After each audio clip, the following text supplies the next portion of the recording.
Grüß euch beieinander und einen sackisch guten. Jetzt Kasperl. Ja. Für mich war es gestern ein wenig zu spät.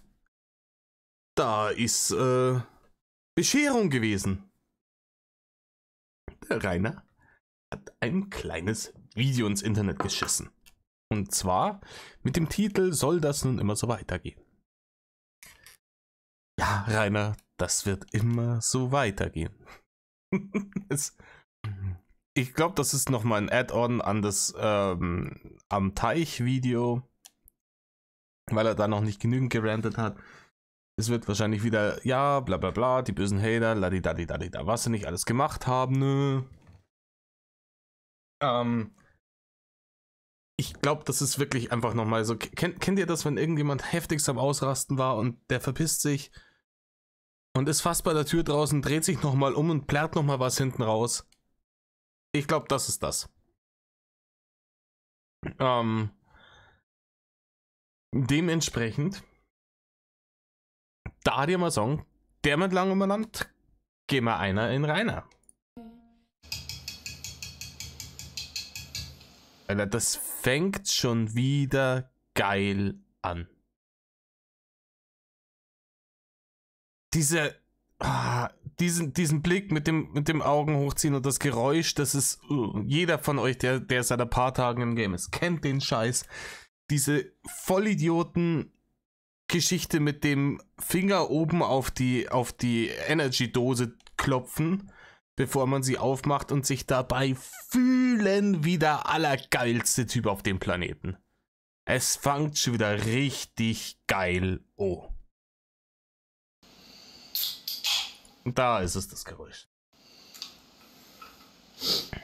Alter, wie er sich... Oh, ganz ehrlich, wenn jemand von euch das macht, hey, bitte hört es auf. Also, das ist das peinlichste Poser-Getue, das es überhaupt gibt. Er hockt da dort, wie er sich fühlt. Boah, ich hab da oben auf die Dose geklopft, bevor sie aufgemacht haben. Boah. Und Monster Energy natürlich. Was sonst, ja? Bleibt er seiner Hausmarke treu? Hau rein, Rainer. Hau rein.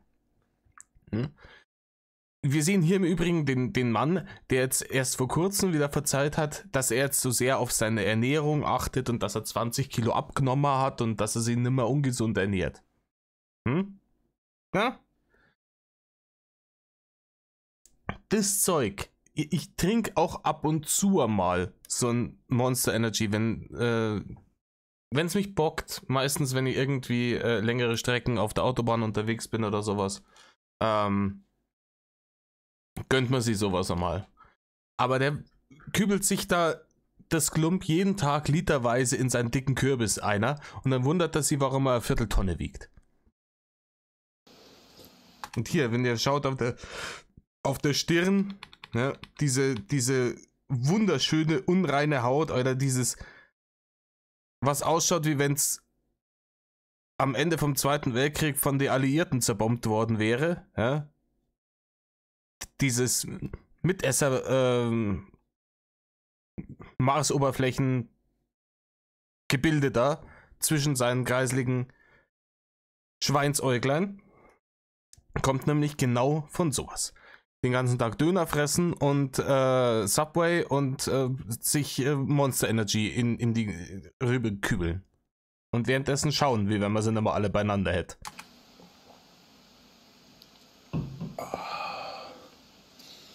Metal, Leute. Metal, du mich auch. Du hast Metal-Verbot, by the way. Servus und ein Igitt. Ja, Igitt hab ich mir auch gerade gedacht. Jetzt habe ich mir Energy Drink ins Gesicht geschmiert. Also. Ja, aus der Dose trinken ist schon eine wirklich schwere Sache. Also da muss man schon hier studiert haben, ne? So. Metal, Leute. Servus und ein herzliches Willkommen beim Drachen. Heute werde ich mal ein bisschen über die Hater reden. Sachen auf anderen Plattformen tun.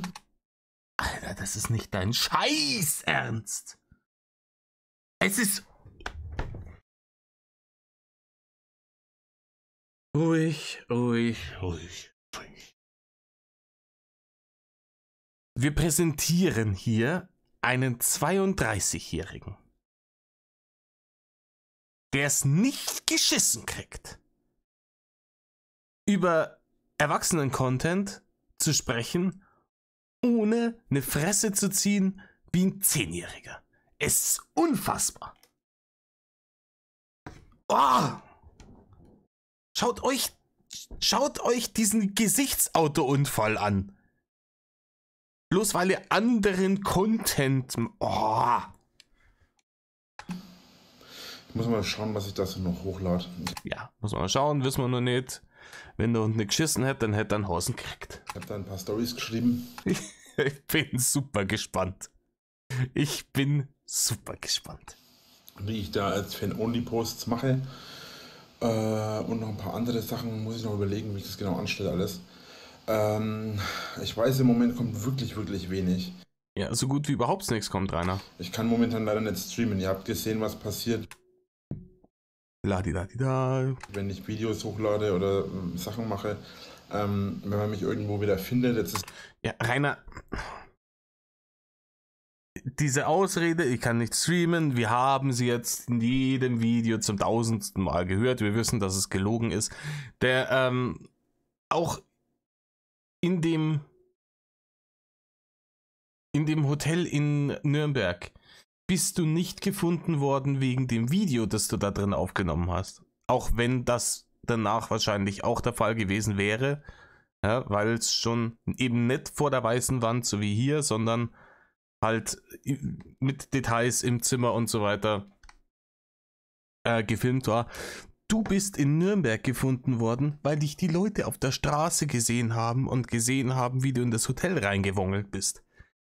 Das war's. Das hat mit deinem Streamen oder mit den Videos einen Scheißdreck zu tun gehabt.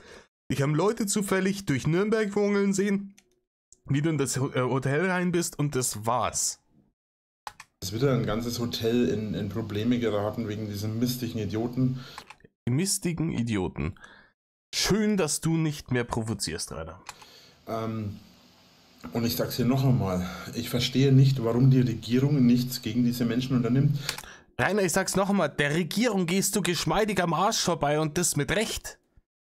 Rainer, du bist der dicker Internet-Dulli, der einfach nicht begreift, dass er aufhören muss zu provozieren. Die Regierung hat weit Besseres zu tun, als sich um deine wirklich höchstgradig banale Scheiße zu kümmern. Das sind geplante und aktive, vor allem aggressive Straftaten. Nein, sind das nicht. Die Leute sehen dich auf der Straße umeinander wongelst in irgendein Hotel rein, dann passiert halt da was. Die da begangen werden. Es werden Tausende von Pizzas zu einem... Tausende von Pizzas jetzt. Das letzte Mal hat er schon gesagt, es wären Hunderte gewesen, obwohl es 90 waren. Jetzt sind es Tausende von Pizzas. Und Rainer, es würde deinen Standpunkt deutlich stärker machen, wenn du nicht jedes Mal so fürchterlich gnadenlos übertreiben würdest. Es würde deinen Standpunkt wirklich stärker machen. Tausende von Pizzas. Kannst du dir nicht ausdenken. Hotel bestellt. Es werden Tausende von anderen Dienstleistungen in Anspruch genommen. Was denn für welche, Rainer? Welche Tausende von Dienstleistungen sind denn da in Anspruch genommen worden? Also okay, es sind da Pizzas hinbestellt worden. Was kann man da noch hinbestellen? Vielleicht ein Taxi? Und das war's, oder? Die werden dir da auch kaum Nutten hinbestellt haben. Das wäre das Einzige, was mir jetzt noch einfallen. Rainer, ist gut jetzt. Es ist gut. Es sind da ein paar Pizzen hinbestellt worden, da haben Leute angerufen, das ist nicht cool, aber das war's. Nicht hier Kriegsverbrecher-Szenario aus der ganzen Scheiße malen. Die eben nie bezahlt werden.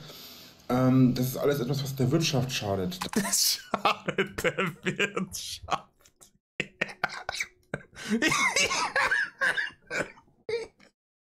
Ich krieg wieder mal.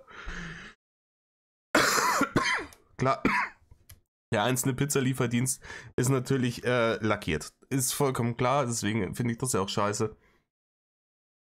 Aber es schadet der Wirtschaft. Was denkt der, was dann los ist? Sie so, ja, Dann setzt sich jetzt dann bald, unser Finanzminister setzt sich jetzt dann bald in eine Pressekonferenz und sagt, ja, tut uns leid, Deutschland ist leider überschuldet aufgrund der wirtschaftlichen Schäden, die die Hater von irgendeinem fränkischen Dorfdulli verursacht haben. Laber doch nicht. Dazu kommt, dass die ganzen Leute das Leben von Menschen zerstören, nicht nur Das Leben von Menschen zerstören. Oh. mein eigenes, sondern auch das von meiner Freundin oder von meiner Ex-Freundin. Rainer, es geht um dich. Andere Leute sind dir scheißegal, waren sie immer, werden sie immer sein. Die Sachen von die leben von den Hotelbesitzern beziehungsweise von den Hotelmitarbeitern. Es sind die Leben von den Hotelbesitzern und Hotelmitarbeitern werden zerstört. Hörst du dir eigentlich selber zu, wenn du so eine Scheiße laberst? Das kann sich doch überhaupt keiner mehr ausdenken. Die Leben von den Hotelmitarbeitern sind zerstört worden. Alter Scheiße. Natürlich, da sitzt dann irgendeiner an der Rezeption und der muss dann nach 3 Jahre lang in Therapie, weil da jemand Kämmer ist und gesagt hat, hier, ich habe 10 Pizzen für Winkler, wo ist denn der? Und der ihm dann sagen muss, das ist ein Scherzanruf gewesen, sie müssen damit wieder fahren. Danach müssen die beide in Therapie. Jahrelang. Ja? Unter posttraumatischer Belastungsstörung werden die leiden. Die werden alle 2 Jahre lang schweißgebadet jede Nacht, werden die aufwachen und laber doch keinen Scheiß. Die Leben von anderen Leuten werden zerstört. Und auch dem Hotelbesitzer ist das wurscht. Der kriegt da ein paar Trollkommentare auf Google, die lässt er entfernen und in einer Woche interessiert das keinen Menschen mehr. Sei es im Excelsior Hotel in Nürnberg, sei es in dem Motel One in der Gruppe, wo ich übrigens komplett Hausverbot hast, Rainer? Das habe ich schon erzählt, wo ich jetzt komplett auf der schwarzen Liste sitze. Dann das Ibis Hotel, in dem ich heute... Wo du wahrscheinlich auch bald Hausverbot kriegst? In dem ich die letzten Tage war. Und jetzt noch alles andere. Ich verstehe es nicht. Ja, dass du es nicht verstehst, wissen wir. Rainer, du verstehst es offensichtlich nicht, weil ansonsten hättest du vor Jahren aufgehört mit deiner Scheiße. Aber es ist halt das Problem. Wenn man hageldumm ist, versteht man halt nichts. Ich verstehe es nicht, wie das sein kann. Ich verstehe nicht, wie es sein kann, dass man mich so angreift. Das kann ich verstehen, wie das ist, dass man mich so brutal niedermacht. Und ja, ich lasse es jetzt bleiben. Ihr wisst es alle. Ich habe schon 1000-mal gesagt. Jeder von den anderen Kritikern hat es schon 1000-mal gesagt. Der Einzige, in dessen Fettschädel das einfach nicht reingeht, mit Gvoid nicht, ist er. Ich kann auch nicht verstehen, dass das vom Staat nicht anderweitig behandelt wird. Doch, weil es dem Staat scheißegal ist. Es ist nicht das Problem des Staates. Es gibt immer mehr Leute, die zu mir sagen, dass sich das zu einer absolut kranken Aktion entwickelt und immer noch Leute nicht verstehen können, dass der Staat da nicht eingreift. Das bist du, der das dir selbst immer wieder vorsagt, weil anderen Leute, nee, es gibt immer mehr Leute, die das sagen. Bullshit. Ich plane momentan einen Umzug. Du planst einen Einzug, Rainer. Weil du wohnst aktuell nirgends. Ja, ich bin ja momentan nirgendwo eingezogen. Ich plane momentan einen Umzug in ein anderes Land. In ein anderes Land, Rainer. Schön. Welches Land ist es denn? Italien hast du ja nicht so geil gefunden. Das ist wunderschön. Ich plane einen Umzug in ein anderes Land. In was für ein Land willst du gehen? In der Schweiz nennen wir es die Quiz nicht. Also es müsste ein deutschsprachiges Land sein, dann bleibt er eigentlich bloß in Österreich. Weil du ja keine Fremdsprachen sprichst. Du sprichst ja nicht mal Englisch. Und ich glaube nicht, dass du in Österreich, dass es dir da viel einfacher geht wie hier. Aber er stellt sich das dann wieder vor, so keine Ahnung. Wenn ich jetzt hier in Deutschland nichts finde, scheiß deutscher Staat und der macht einfach nichts gegen die Hate und alles, dann zieh halt in ein anderes Land. Da wird alles besser. Ja? Und genauso, das ist genauso eine Milchmädchenrechnung wie ja, scheiße hier am Altschauerberg 8, das wird unerträglich, da kommen immer jeden Tag kommen irgendwie Idioten, ne? Hausfriedensbruch, Zaunrütteln, Scheiße bauen, ne? Ja, verkaufe ich halt hier den Sauladen und fahre dann mit dem Auto in der Gegend umeinander. Dann wird alles besser. Das ist alles dumm. Es ist dumm und nicht durchdacht. Deine Probleme werden sich nicht in Luft auflösen. Die haben sich nicht in Luft aufgelöst dadurch, dass du deine Schanze verkauft hast. Und die werden sich nicht in Luft auflösen, wenn du das Land verlässt. Es sei denn, du gehst wirklich nach irgendwo an absoluten Arsch der Welt. Wenn du in irgendein Dorf in Hinterpfuhlteufel im Himalaya ziehst und da Ziegenhirte wirst oder so. Meinetwegen. Aber ansonsten deine Probleme werden mit dir kommen, Rainer. Und ob du jetzt in Deutschland bist oder in Österreich, ist vollkommen wurscht. Und woanders kannst du nicht hin, weil du in deinem Leben nie eine Fremdsprache gelernt hast. Ob ich irgendwie in die Art und Weise weiterkomme, weiß ich noch nicht. Das muss ich mir noch überlegen. Aber ich plane momentan in viele Richtungen.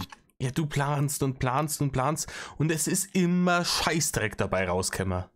Rainer, du hast in den letzten 10 Jahren so viel geplant wie kein anderer Mensch und nix ist dabei rumgekommen. Es ist immer in Gully gegangen. Ich rede momentan mit meinem Netzwerk. Ja, mit deinem Netzwerk. Weißt du, mit wem du reden solltest? Du bräuchtest einen Vormund, einen gesetzlichen Vormund, der dir sagt, na, pfui, aus, nicht. Mach das, lass das und lass das. Ich rede momentan mit verschiedenen... Lass dir schnell eine Lüge einfallen, Rainer. Aktionen. Er redet mit verschiedenen Aktionen.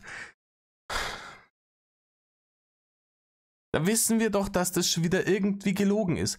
Er rendert sie wieder irgendeinen Krampf in seinem Kopf zusammen und jetzt erfindet er Leute, mit denen er darüber angeblich redet, die ihm da angeblich zustimmen und ihm sagen, dass das eine gute Idee ist, bloß damit ihm die Leute nicht sofort sagen, Rainer, das ist brunzbissel blöd, was du da machst. So wie alles, was du gemacht hast in den letzten 10 Jahren und es wird massivst in die Hose gehen. Ich überlege irgendwie, ja, ich will eigentlich mit meiner ganzen Story irgendwie an die Öffentlichkeit gehen. Rainer, wie öffentlich soll es denn noch werden, Rainer? Wie öffentlich soll es denn noch werden? Und im Übrigen, wenn du auch mit deiner ganzen Story an die Öffentlichkeit gehst, das fände ich interessant. Weil die Sachen, mit denen du nämlich in die Öffentlichkeit gegangen bist, die waren sehr selektiv. Ja, sagen wir es mal so. Es war immer das bisschen, wo man dann ein bisschen auf die Tränendrüse hat drücken können. War's das? Ja? Es war der Erdbärchen-Scheißdreck und das Traut euch kommt zu mir und die wirklich ekelhaften Sachen, die der Grund für deine aktuelle Situation sind, die werden immer schön fein unter den Teppich gekehrt. Weil mir das alles auf die Nerven geht. Ich meine, ich bin ja in der Öffentlichkeit so gesehen, nur obwohl ich eine solche Reichweite habe, ist es einfach so, dass die Regierung schaut dabei zu. Nein, der Regierung ist es scheißegal, ich sag's dir jetzt 3. Mal. Und Rainer, du wolltest berühmt sein. Du wolltest der große YouTube-Held von Deutschland sein. Das hat nicht funktioniert, du bist aber trotzdem, hast du traurige Berühmtheit erlangt. Und jetzt kommst du damit nicht klar. Du bist eine Person des öffentlichen Lebens. Und wenn eine Person des öffentlichen Lebens Scheiße baut, dann kriegt die das zu spüren. Und Scheiße bauen ist dein Hauptkonzept. Und das kann man anders nicht mehr sagen nach so langer Zeit.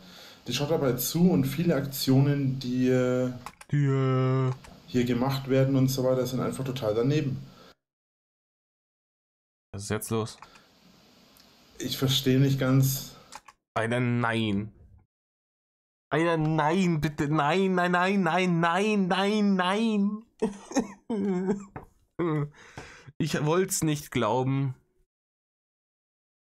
Ich wollte es nicht glauben.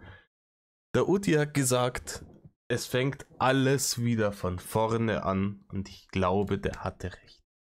Jetzt sind wir wieder an dem Punkt angekommen, wo er so tut, als wäre noch jemand im Raum, mit dem er irgendwie shakern kann. Es ist erbärmlich auf einem anderen Niveau. Ganz zu schweigen davon, dass, was habe ich da gerade gesehen?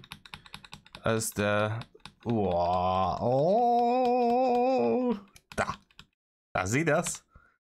Alter, das wird... Da tut sich ein Schlundabgrund auf, hier der vergammelte Zahn, ne? Rechts neben den mittleren Schneidezellen. Lange macht's der nicht mehr. Aber wir sehen Rainer hier wieder, wie er... Den nicht ganz...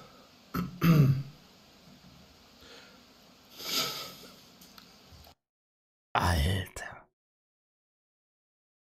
Dieses Schmieren, wenn er jetzt anfängt, sich wieder ein Kissen ins Gesicht zu werfen, dann habt ihr mich hier liegen. Mann, ich verstehe nicht ganz, wie das Ganze weitergehen soll. Und ganz ehrlich, ich finde, dass die Regierung da irgendwas unternehmen sollte und definitiv muss da irgendwas passieren, weil so kann das nicht weitergehen. Ich danke euch fürs Zuschauen, bis zum nächsten Mal, euer Drache. Haut rein und tschüss. Oh mein Gott. Es wird immer utopischer. Ins Ausland will er ziehen. Ins Ausland. Ja, die werden ihm was pfeifen. Also er kann definitiv, innerhalb der EU kann er irgendwo hin. Ja? Da hat er freie Wohnortwahl. Aber es wird halt schwierig in jedem Land, das nicht deutschsprachig ist, weil er halt keine Fremdsprache spricht. Ich sag dann, die Schweiz nimmt ihn nicht, Quies nicht, die nehmen wir bloß reiche Leute, dann bleibt ihm bloß noch Österreich. Könnte schwierig werden. Und diese Scheiße jetzt da am Schluss, dieses zu tun, als wäre da wieder irgendjemand anders im Raum, mit dem er da am umeinander shakern ist, das ist... Wie bei dieser Panne-Kissenwurf-Geschichte. Es ist doch erbärmlich. Der Mann ist 32. Am Anfang verzieht er den Gulli, wie so ein 10-Jähriger, wenn es ums Thema Sex geht. Mit seinem scheiß PH-Account. Und am Ende tut er wieder so, wie wenn da jemand im Raum wäre. Das ist doch nicht mehr normal. Leute.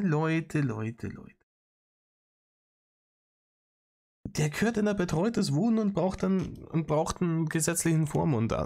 Und er kriegt außer Metal-Verbot braucht er halt noch Internetverbot. Ansonsten von alleine wird der nicht aufhören mit der Scheiße. Das verspreche ich auf die Hand. Den musst du aus dem Internet rausoperieren. Wie ein Tumor. Naja. Ich bin ja gespannt, was jetzt als nächstes alles kommt. Ich hab mir immer gedacht, schlimmer geht nimmer, aber schlimmer geht immer anscheinend. Der immer noch einen in der Pipeline ist. In diesem Sinne, ich wünsche euch eine angenehme Woche und Metal off.